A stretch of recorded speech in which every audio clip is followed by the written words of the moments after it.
حضرت عمر ابن الخطاب رضی اللہ تعالیٰ عنہ سے روایت ہے، وہ ایک دن مسجد نبوی میں تشریف لے گئے تو دیکھا کہ حضرت معاذ بن جبل رضی اللہ تعالیٰ عنہ نبی صلی اللہ علیہ وسلم کی قبر مبارک کے پاس بیٹھے رو رہے ہیں۔ انہوں نے کہا، آپ کیوں رو رہے ہیں؟ حضرت معاذ رضی اللہ تعالیٰ عنہ نے فرمایا، مجھے رسول اللہ صلی اللہ علیہ وسلم سے سنے ہوئے ایک ارشاد کی وجہ سے رونا آ رہا ہے۔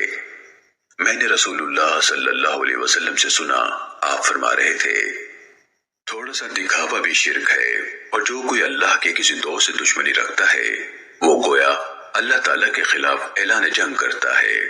اللہ تعالیٰ کو وہ گمنام متقی نیک لوگ پسند ہیں جو غیر حاضر ہوں تو انہیں تلاش نہیں کیا جاتا، اگر موجود ہوں تو انہیں بلایا نہیں جاتا، نہ انہیں پہچانا جاتا ہے۔